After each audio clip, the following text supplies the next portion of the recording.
All right.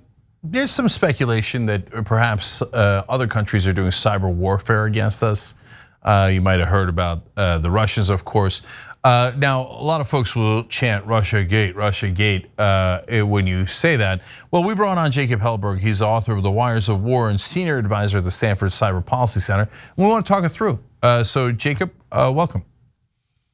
Thanks for having me. No problem. So you talk about a Cold War and how some of our adversaries, China, Russia, et cetera, might be engaging in some form of cyber Cold Warfare, if you will. First, let's talk about what does that mean? How does that show itself in America?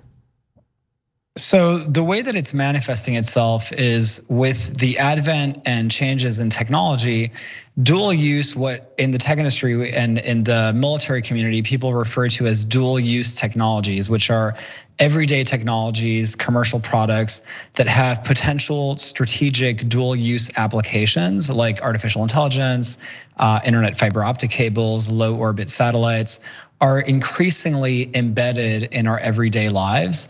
And a lot of governments, and including America's adversaries, have realized the potency of these technologies and the fact that they could be subverted and used to undermine and compete, undermine the United States and compete in what military experts call the gray zone. And so because this is increasingly becoming a predominant and pervasive feature in international politics, I've chosen to describe this dynamic as the gray war. So tell us more about how the gray war is conducted. So I don't know if you have examples of China doing it, because once you say the word Russia, half the country loses its mind and can't think anymore. So what would China do as an example to affect us? So the way that I make sense of this landscape, I divide the gray war into two fronts. There is what I call the front end of the war, which is basically the software layer of the internet. It is the information that people see on the front end of their screens and interact with every day. That part of the war has been the part of the war where we have seen first and foremost, a lot of information operations. Chiefly, Russia was obviously the first mover in the space. Today, there are a lot of other players, including Iran, Saudi Arabia, and China is a big player on the front end. And then there's what I call the back end of the war, which is basically the hardware layer of the internet. This refers to the physical information infrastructure of our everyday internet network that includes devices as well as submarine fiber optic cables and 5G equipment. And on that front of the war, you basically have two players. You have the United States and you have China, because those are the two countries that have the technological prowess to be serious competitors in that war. The reason in my book that I describe the back end as being the most important part of this geopolitical struggle is because if you control the internet at the hardware layer, you could potentially compromise and subvert everything that runs on top of it. So, we hear about that every once in a while. Well, what if they were able to shut down electricity grids, et cetera? So how real is that threat? So if we were, let's say China invades Taiwan, which is not impossible, and we counter and we go there to block it, and so hence we're in a conflict, a real conflict, a hot war, not a cold war. We're not launching nukes or anything, but we're in a real military skirmish, right? What could China do, and what kind of damage would it do here in America? So interestingly, China actually gave us a slight glimpse of that last year when it had a border skirmish with India. And obviously the skirmish escalated and it resulted in the death of 20 Indian soldiers. But an interesting and I think historically significant event that happened in that border skirmish was a Chinese cyber attack on the Indian power grid that took out power on 20 million people, including power. It forced hospitals to run on backup generators in the middle of a pandemic. And so I think that was interesting because that's potentially a cautionary tale for what Americans might be able to expect if a gray war were ever to escalate between the United States and China. So now let's go to the front end, because that's the end we see more often and has had more of a real impact in America. So what does information warfare look like? What do they do to try to affect public opinion in America, for example? They try to, so interestingly, one of the overarching dynamics that I discuss in the book is that front end warfare is in a lot of ways changing our old conceptions of speech censorship. So a lot of the times, front end related tactics are focused on information operations that are aimed at suppressing one narrative to promote another. So in the old days, censorship basically amounted to blocking or banning access to information in the analog world.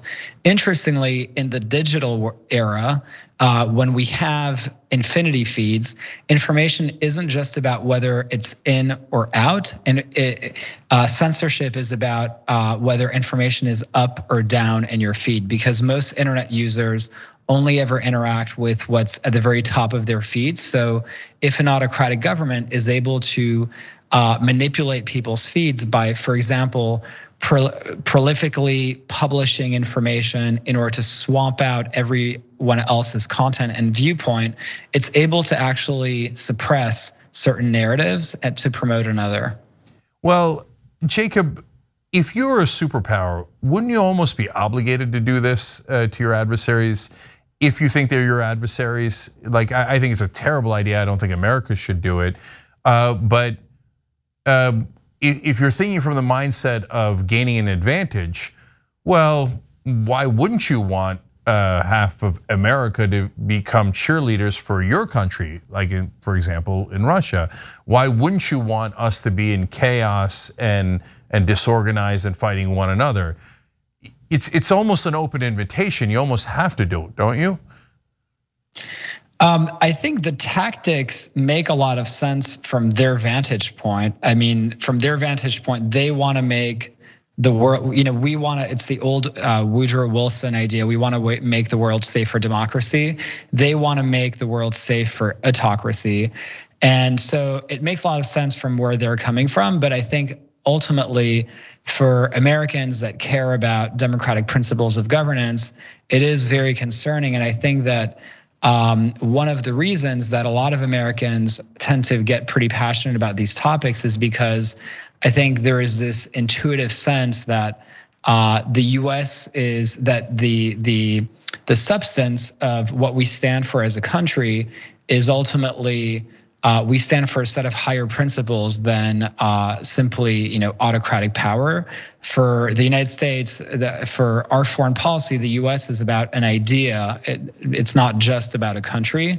So for us, for a lot of Americans, we find it odious when we see autocratic governments trying to engage in tactics to undermine democracy around the world.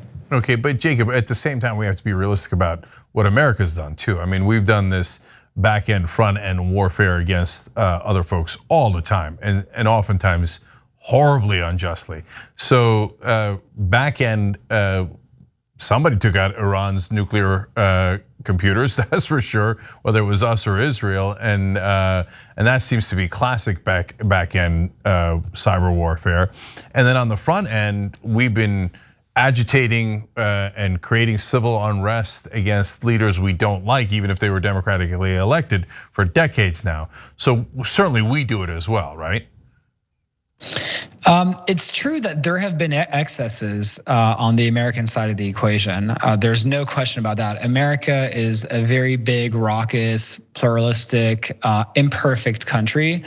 I do think that one of the major differences that we have as a country compared to countries like Russia and China is that, it's as President Obama used to say, it's not that we're perfect, but it's about America's capacity to self-correct, and the fact that we have the capacity to look inward, talk about our flaws, have an open debate in a free press, call congressional hearings, encourage debate about these things, and hopefully at the end of the day, self-correct as a result of these debates. Yeah, Okay, I'm only half with you on that one. Yes, that is the ideal. I love the idea of America. I love the self-correction. We got to self-correct a lot quicker. And we're still doing it. We're still doing it in Venezuela, Bolivia, and all these other places.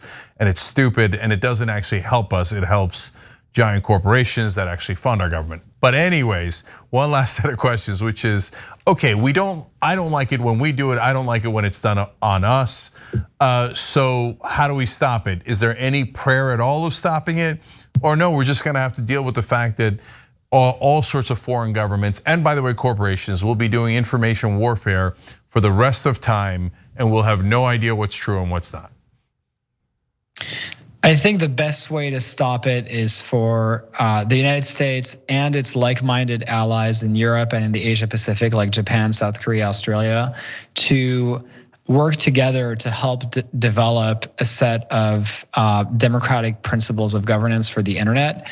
In my book, I talk about this concept of opposing technoblocks. Obviously, China is trying to export its centralized authoritarian version of the internet.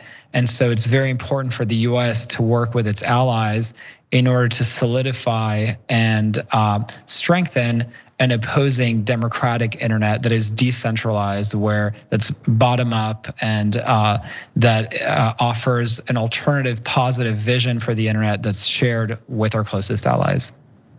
I'm curious to see what that would look like. All right, Jacob Helberg, and the book is The Wires of War. Thank you for joining us, we appreciate it.